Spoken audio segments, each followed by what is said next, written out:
All right, welcome back. It's time for us to talk health. And, this COVID-19 season has been a very difficult one and challenging on so many different fronts. And one of the issues has been eating disorders as a result of, the stay-at-home orders. And it's affected different people in different ways. I want to talk to a doctor this morning, Dr. Emmanuel Amankrah, who is the medical officer at LECMA Hospital. He's also a lead member of the LECMA COVID-19 team. And he's going to help us to break it all down, have a good understanding of some of the challenges that people are experiencing. All right, so Dr. Amankrah, good morning. Hello, good morning. How are you? I'm good. How are you? I'm very well, thank you. How is the team doing over there at the LECMA Hospital? So far, so good. Okay, all right. So we want to talk about eating disorders. So typically, okay. I know about anorexia, bulimia. What are eating disorders, generally speaking? And help us to understand that. Okay. So basically, eating disorders are psychological disorders that affect eating habits. So they cause extreme bad eating habits. Okay. Like you mentioned, anorexia, bulimia. We have other forms to binge eating, picker, rumination, and avoid and restrictive food eating habits as well. Okay. So it's like a wide range, but the common ones are these ones. Okay. That are easily seen. Okay. So can you help us to break it down for us? Help us to understand what each of the names represent in practical working.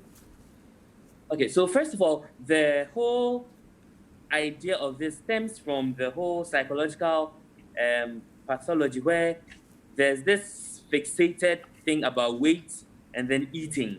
Okay. So with anorexia, they think they are too overweight. Meanwhile, the person might actually be underweight, not even normal, maybe underweight. So they don't want to eat. They sometimes throw up when they eat. They hide and throw up and can't eat at all, leading to severe malnourishment and then leading to certain conditions. Now, bulimia and anorexia has similar pathways where they eat and either vomit, purge, or some even do enema, and or excessive exercises so as they can lose the supposed weight, even though they haven't gained any weight. And these people usually, with anorexia, they're usually on the lower side. They are underweight. Okay. Bulimia may have a normal weight, but will still want to lose weight when they eat. Now, when it comes to binge eating disorder, just like the name suggests, they eat a lot at a particular time. They can't control it. So they eat. Then after that, they go into some form of guilt, where they try to either vomit it or do excessive exercise to bring out or to work out the excess calories. Yeah. Let's have in mind that these people are basically usually normal weight. The weight is usually okay. I see. And then picker. Yeah. The picker deals with people who have appetites for non-food materials. A typical example is there's this transient or small phase we have in some pregnant women who like the white clay thing. Okay. Yes, that's picker. Yeah. So some people are. So you see some people when they want to eat non-food things. So this chalk, white clay, some even eat hair. Oh, wow. In extreme cases. Yes, you see them eating hair. And then, this is part. And then we have the rumination type. Yeah. With the rumination type, like, I don't know if you would remember integrated science in high school. Yep. Ruminants. Where they eat, bring it out, chew again, and eat. So these people eat. They voluntarily bring it up. Oh, are you serious? Then they chew it. Wow. Some spit it out, and some also ingest it again. Goodness. Then, Okay, so Dr. Amankrah, right now a lot of people are at home. This is all psychological disorders. Okay, so it's obviously it's a psychological problem. How has this process of being at home contributed to, people getting back into that zone of practicing some of these eating disorders? So if someone is anorexic, their minds might be telling them that you are eating more, so starve yourself. If someone binge eats, they might begin to eat more of those things. How has this COVID season contributed to bringing back some of these disorders? So there's no denying the fact that the whole season is a kind of a stressful condition for everyone. The anxiety, the fear, the panic has exerted psychological stress on everyone. Now, with these people, even with someone who had an innate or dormant one, this psychological stress can trigger it. So the stress involved can trigger an episode or can just trigger this condition for almost everyone who has these traits. So it happens and it worsens the condition because you're at home, then the whole stress comes up. So when you're stressed, they start eating. Example with a picker. Some people, once they get anxious, if it's hair, they start eating hair. They start eating the hair. So you realize they'll come to hospital with certain conditions, and then you check and there's hair, a ball of hair inside the gastrointestinal tract somewhere. So the stress involved in this whole period trigger these conditions. A lot of psychological conditions that are triggered within this period because of the extreme anxiety and the psychological stress it exerts on people. So typically, as a doctor, what would you advise our viewers who may be experiencing some of these disorders and challenges to do in order to not, exacerbate the situation? So if you've already had this condition and been treated before, usually they give you some steps to help deal with anxiety and then stress. But then if this is the first time you're noticing something like this, it's good you talk to a professional. You talk to a medical practitioner or a clinical psychologist who will guide you through the therapy. There's some medication that may be given to help a bit, but all these things, once you talk to a professional, it would help. And one thing that helped, I think, in Western culture, the whole fixated view that the perfect person should be a thin person also fuels this, where on mainstream media, only, in quotes, thin people are seen to be beautiful, beauty pageants, only people with a particular physique and everything. So all these things also play a role. So westernization, in a way, leads to these things. That's why it's more common in the Western world than in the African setting. So once you notice something like this, you talk to a professional. Okay. Doc, what role do our parents play in all of this? Because there are certain people who would say maybe they were overweight as children and their parents made fun of them. So now as an adult, even if they find themselves in Ghana, they are so obsessed with not gaining weight that they end up becoming, anorexic or bulimic. And people who are also at home, if you notice that a family member is binge eating or is eating something abnormal, how do you handle it with a level of compassion and so that they don't feel like they are being judged? Because all of this is a psychological problem manifesting itself with the way they relate to food. So it's a very huge problem because our parents or parent figures exert a strong psychological hold on us, whether you like it or not. It's a fact. So when you are being told that the weight is not optimum, you're not okay as you look and everything, these all lead to psychological stresses which can trigger an episode. So one advice would be to encourage, as parents, you encourage your wards or your children or the people you take care of, let them know that however they are, they learn to accept themselves. There's no problem with trying to lose a little weight or something, but then everything is psychological. Even if most people who you talk to, you realize that it's not just about the weight, everything is psychological. So anyone who actually goes through a massive weight loss needs to talk to a professional because psychologically, it's still there. Whatever things you were having doesn't disappear immediately you lose weight.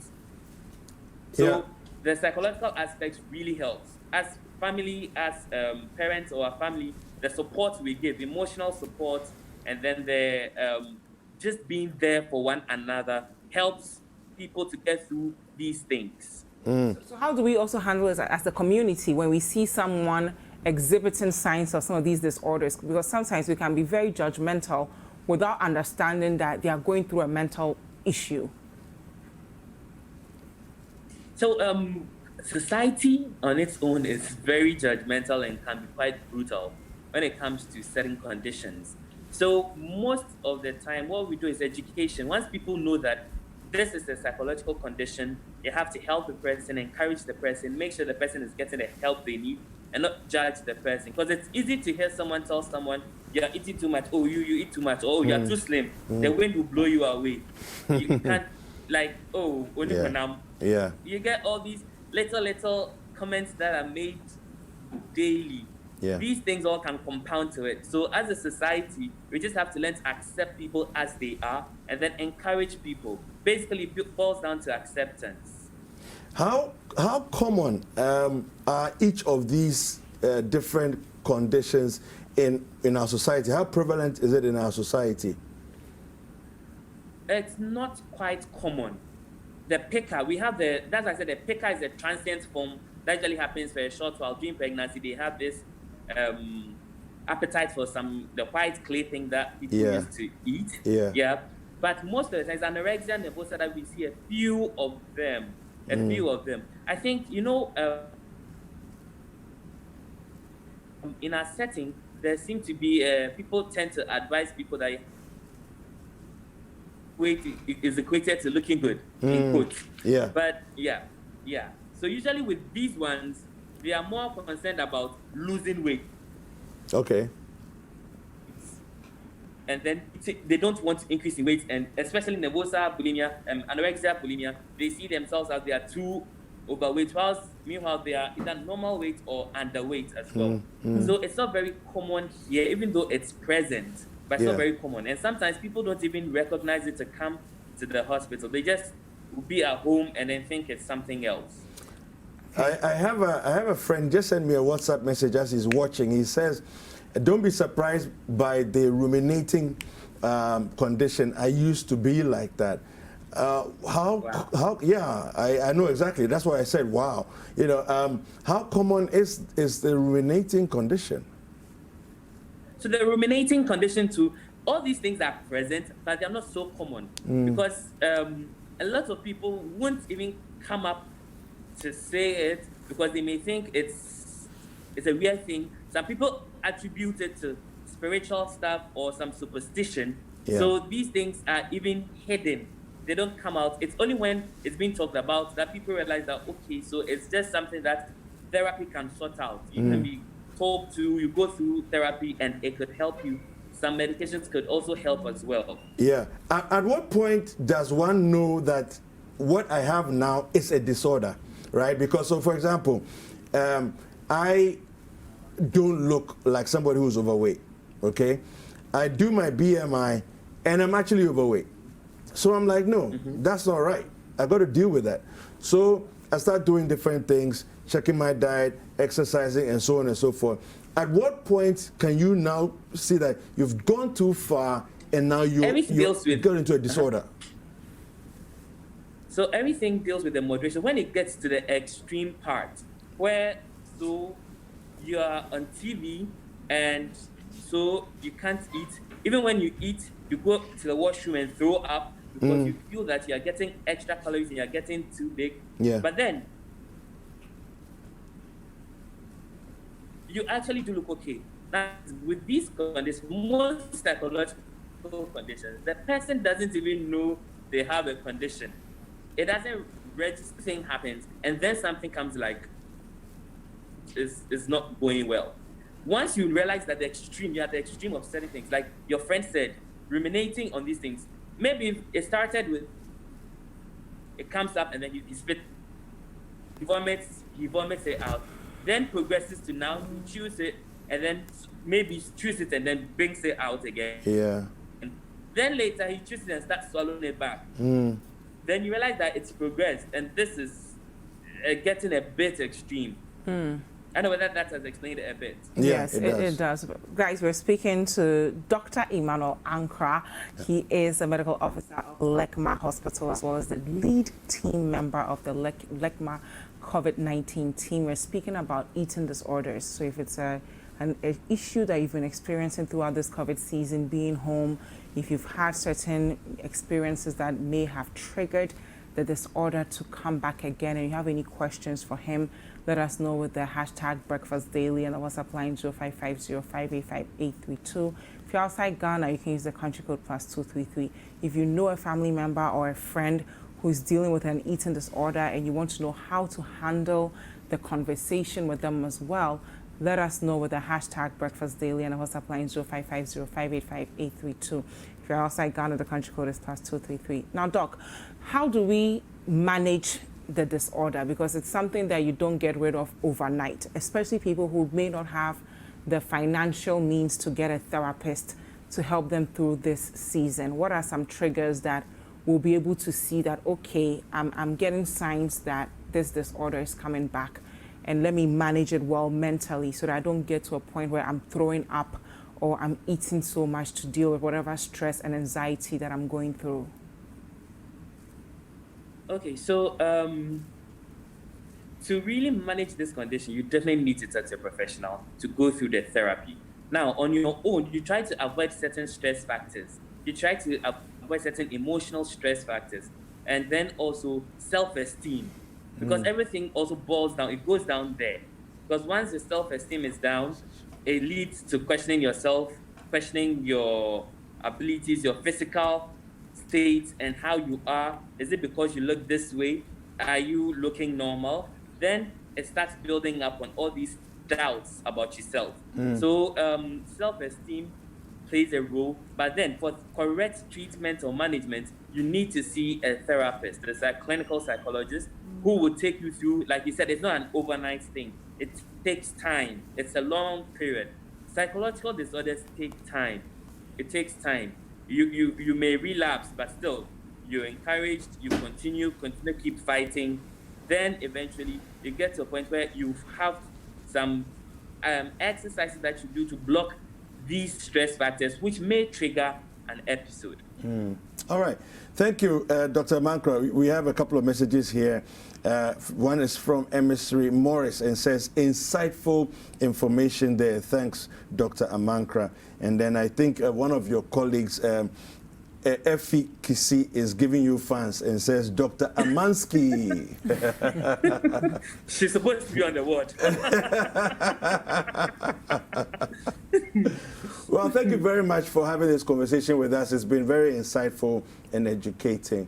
For those of you who have been watching, I hope that you've picked up some good information